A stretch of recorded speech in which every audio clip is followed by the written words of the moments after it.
Estamos de volta com o programa Você é um Sucesso e hoje nós estamos aqui no Hospital Regional de Santarém visitando o setor de nefrologia. Estamos aqui com o doutor Emanuel Espósito, ele que é nefrologista e também coordena a equipe de transplante renal aqui do hospital. Boa noite, doutor. Boa noite, Paulo. Muito obrigado por o senhor ter recebido a nossa equipe. Sabemos que a correria é muito grande, fica difícil até para a gente locomover o senhor até o nosso estúdio. Então, nós viemos até aqui para conversarmos a respeito do processo de captação de órgãos, principalmente, que aconteceu. Mas antes disso, a gente queria conhecer um pouco o senhor. O senhor estava me falando que o senhor é de Cuiabá, né, doutor? Eu sou mato-grossense, sou nascido lá, morei depois de muito tempo fora, né, fui fazer faculdade, morei no Espírito Santo, depois eu fui para o Rio de Janeiro fazer a especialização em nefrologia.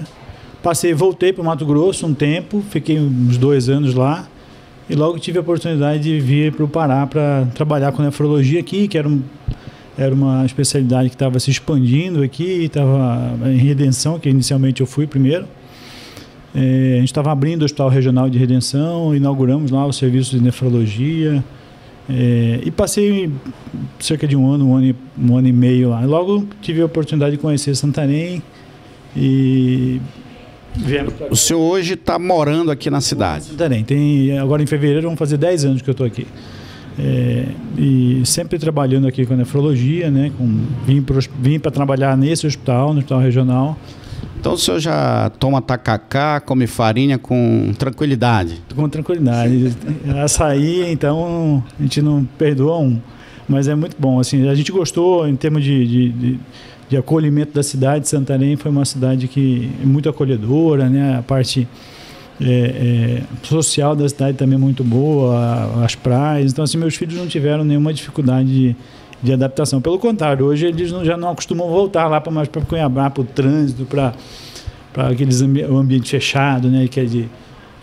Então, assim, a adaptação da família foi muito boa, foi muito tranquila, né? Santarém ainda é uma cidade tranquila com relação à violência. A gente tem algumas coisas surgindo aí, mas ainda não se compara aos grandes centros.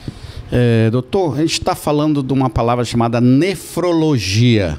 Bom, muitas pessoas podem estar assistindo e não saber direito o que significa isso. Nefrologia é uma especialidade médica, uma especialidade clínica que cuida dos rins e das vias urinárias, principalmente do funcionamento dos rins e das doenças que são relacionadas aos rins. Os rins podem ter doenças que nasceram no próprio rim, né, que são oriundas inicialmente primárias do rim, ou pode ser uma doença sistêmica, né, por exemplo, diabetes é um grande exemplo.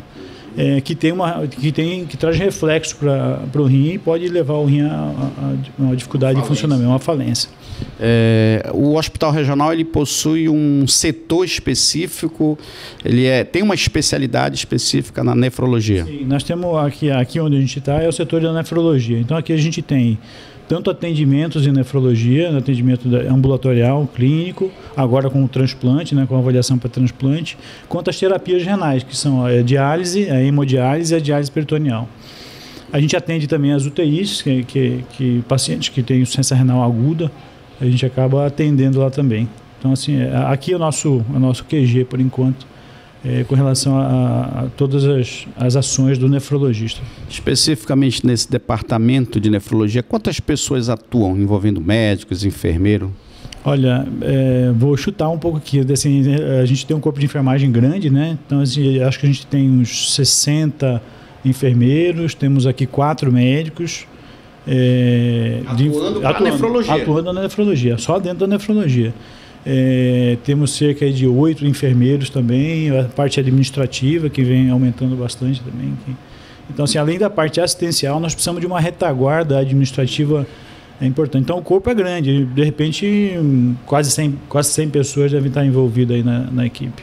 E aqui também faz aquela famosa hemodiálise, né? Onde passa por um processo de limpeza do sangue. Uma filtração do sangue, uma filtragem do sangue e remoção do excesso de líquido também, que o paciente que tem insuficiência renal, dependendo do caso, ele não urina, né? Então, assim, a gente tem que, além de filtrar o sangue, nós precisamos fazer a remoção desse excesso de líquido para que ele não tenha inchaço, não tenha falta de ar, não tenha comprometimento da função cardíaca.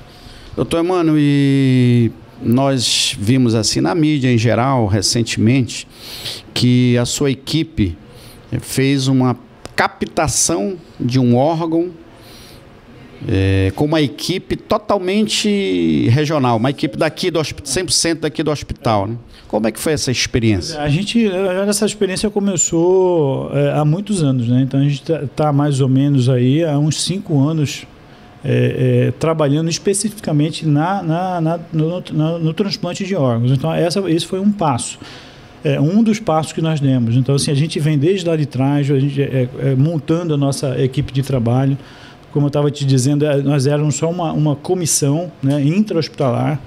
Hoje nós somos uma organização à procura de órgãos, quer dizer, é uma organização chancelada pelo Ministério da Saúde, autorizada pelo Sistema Nacional de Transplante, que está pronta para atuar aqui em Santarém. Então, a gente passou de CIDOT, que é uma comissão intra-hospitalar, passamos a CEOPO, que é uma organização à procura de órgãos, isso com uma abrangência já regional. Então, a gente não atua somente aqui dentro do hospital regional, mas a gente atua na cidade toda e na região toda onde tiver potencial doador. Outro passo que nós demos, além disso, foi começar a fazer as captações. Nós fizemos a primeira captação em 2011, 2012. Então, além da identificação, começando até um pouquinho antes, Paulo, a gente começou, em Santarém não se fazia diagnóstico de morte cefálica, é um diagnóstico. Como é o diagnóstico de câncer, como é o diagnóstico de pneumonia, o diagnóstico de morte cefálica é um diagnóstico. Então, assim, ele precisa ser dado, é um direito do paciente, da família do paciente e um dever do médico. Então, nós evoluímos aí, nós passamos a fazer esse diagnóstico. Temos instrumentos hoje para fazer esse diagnóstico. Então, isso foi um primeiro passo, um primeiro salto em Santarém, que antigamente não se fazia. A partir do diagnóstico de morte cefálica, a gente começou a ter potenciais doadores. Então, a gente conseguimos fazer o diagnóstico. A partir desse diagnóstico, nós podemos conversar com a família e saber em relação à doação, se a família aceita a doação de órgão.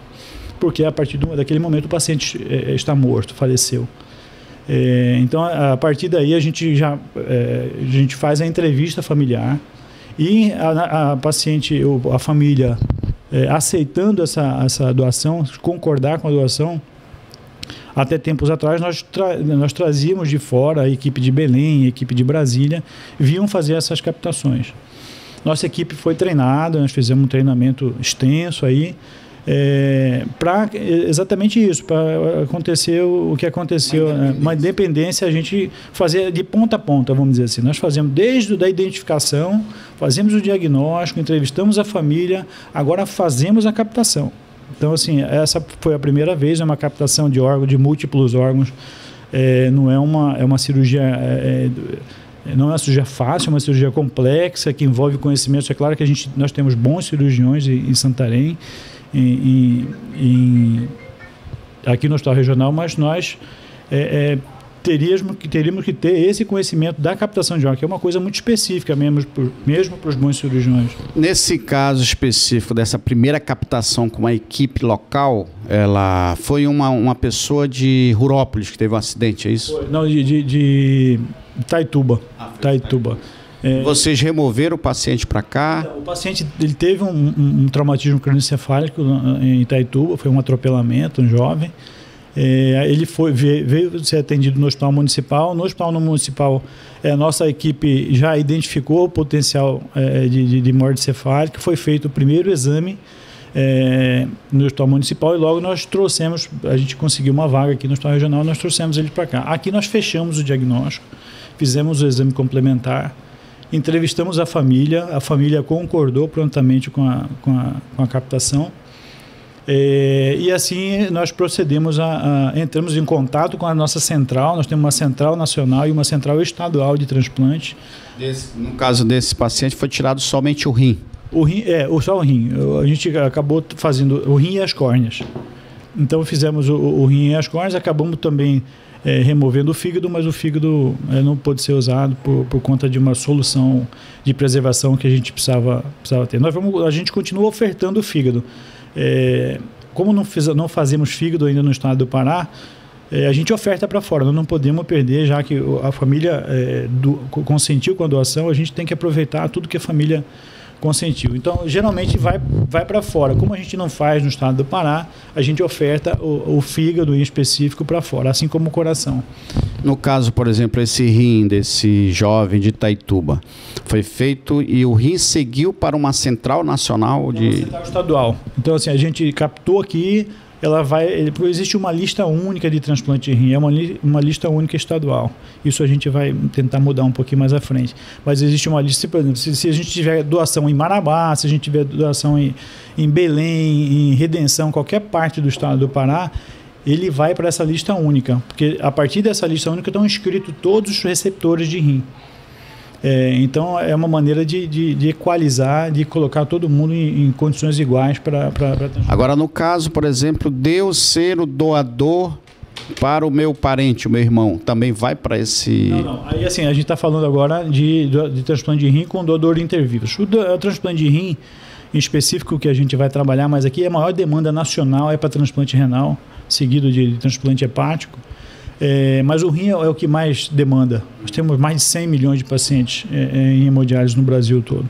Então, o rim é o que a gente precisa fazer bastante. O rim pode ser de doador vivo ou de doador falecido. Então, o doador vivo é um parente, um primo, um irmão, um amigo, pode ser.